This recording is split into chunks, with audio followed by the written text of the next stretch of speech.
The fourth day of the Small Love program is a different beast. I came in under the experience and precedence, right, of the past 3 days, and I almost used it as an excuse to justify my, my cockiness, right? I came in complacent. I thought I got this weight under the bag. This rep scheme was fairly easy. I was like, 10 sets of 3, right? Well, 3 reps is very low rep, right? And you're only doing it 10 times. And that was just what kind of gave me that not really motivation, but like the incentive to underestimate its intensity, right? And after the very first set, I was humbled hard by the intensity of the fourth day. So, initially, I was meant to do 107.5 kilograms for 10 sets of 3, right? But I was like, I had to add like a 2.5 kilo plate and a 1.25 kilo plate. Now, I was kind of justifying the reasons like, I guess if I lift the weight up, there's going to be a higher chance of like the plates kind of slipping out, causing an unevenness on the bar, and hence like I guess decreasing the efficiency of my sets, right? So I decided, 2.5 kilogram increase. It's not too severe. It's nothing too much, right? And also 110 is a nice number, right? It's 3 15 kilo plates. And so when I started my warm-up, I started off by doing a 50 kilo warm-up, 70 and 90 kilo pause squat, 110 pause squat, right? This came up, my concentric of the movement came up pretty fast, right? I felt pretty good with the 110. So after that, I pushed up to 150 kilo hold, and I just held it there just to like make the 110 kilo feel significantly lighter once I get back down to my working sets, right? That was my intentions, right? But when I put that 110 kilos on my back again, and I went for that first, second, and third rep, oh my god, it was defeating, like I instantly lost that confidence as soon as I finished that set. Like, oh no, not even finishing the set. As soon as I did that second rep, right? So, I realized from 100 kilo to a 110 kilo jump, so like a 10 kilo jump, right? I didn't realize how significant that 10 kilos is on your body. And I may have just become too accustomed to that 100 kilo range, where I don't have to quite brace as hard for every single rep. I can hit every single rep continuously at a fluid pace, right? But the 110 kilo is a ridiculous demand of intensity. It demands you to be tense and to ensure that everything is like perfect, You don't want to be like wobbly or just soft in your core, your trunk area, right?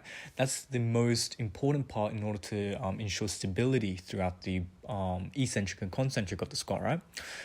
So like every single rep I had to brace super hard. I was breathing hard. There was just such a large aerobic demand, and I completely neglected and underestimated this factor. And this was one of the biggest reasons why this fourth session was such a high intensity. Like the biggest difference from I guess not even the rep scheme, just the weight, right? It's such a large disparity with the other 3 earlier days, where they just kind of hit a bit strong on the volume, right? They require great volume attention, right? And you're able to maintain a constant or like a like a very accepting breath pace, right? and you don't catch yourself like going out of breath and like pausing excessively on every single rep, right? But the 110 kilos, it's just a different monster. Like, yeah, like with each rep, I was probably resting at least like 10 seconds, and just trying to do all those 3 reps, right? It's ridiculous how much it demands of your like your cardiovascular endurance, right? You just catch yourself like breathing really heavily, and yeah, like it was just yeah, I just keep coming back to the same term, but it was so humbling, right? And so I think the first 3 sets, I started off by keeping it as my general squat pace, right? So as I went down, I was fairly slow. I didn't quite like drop down into the hole. Like I kept a constant pace, like a constant speed going down and up, right? But as soon as I hit beyond that 3rd set, and I was going on to like my 4th and 5th, so on, I just did not have that endurance or like that strength to maintain that constant speed down and up, right?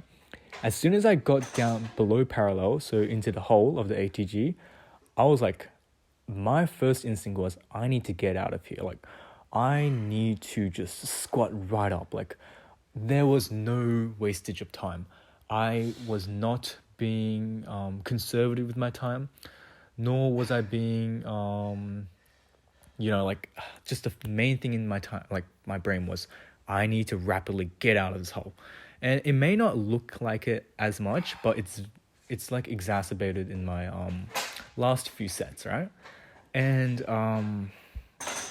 yeah, so basically, with the ATG squat, like I know that like with the natural squat, there is that stretch reflex as soon as you go down to parallel and you squat right back up, and that actually helps significantly with the squat going back up, right? It doesn't quite demand an intensive or like a conscious contraction of your muscles, right? You don't consciously contract those quads and like in order to go back up in the concentric, right?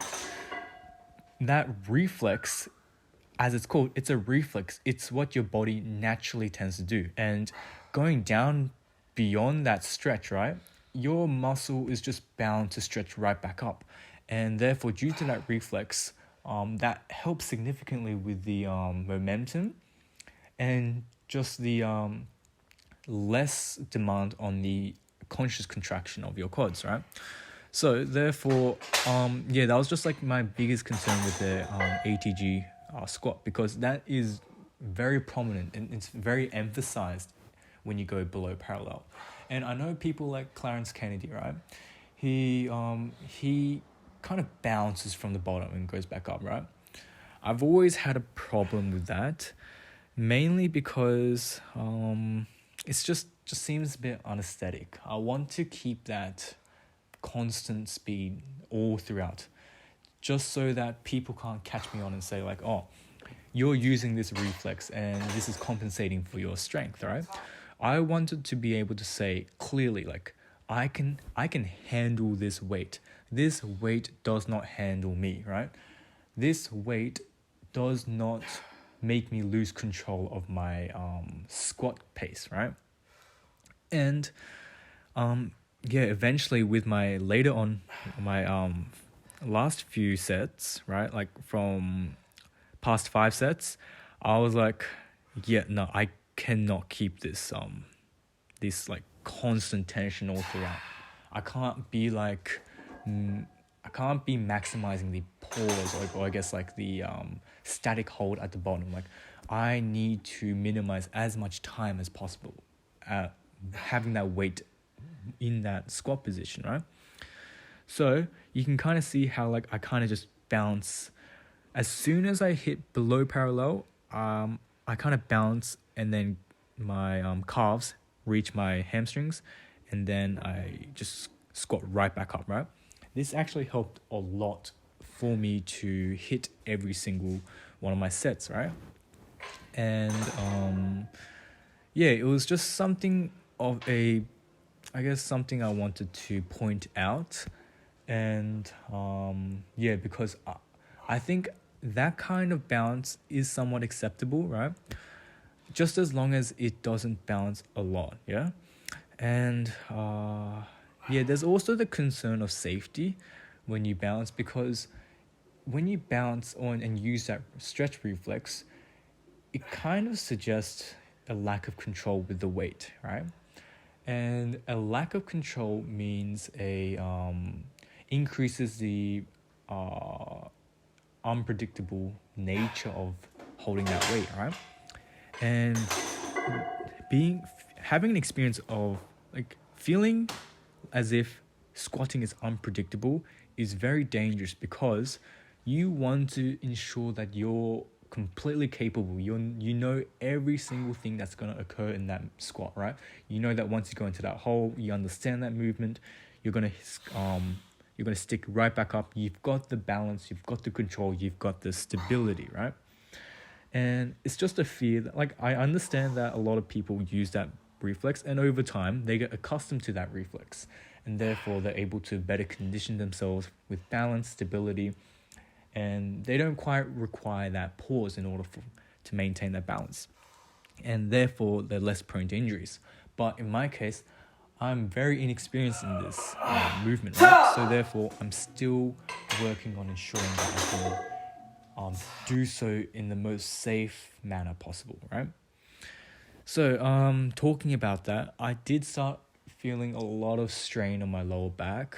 It was not so like pain, but just a lot of like, yeah, I'm using my back quite a bit and it feels compressed, right? So that's why I decided to finish off my session with a bit of ab workout, right? Because I wanted to ensure that the weight that I'm bearing on my back is not purely compensated by my lumbar spine, right?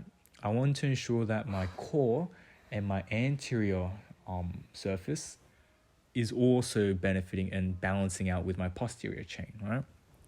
So therefore, I was like, maybe I should try and engage it a bit more, just so I alleviate some of that stress, right?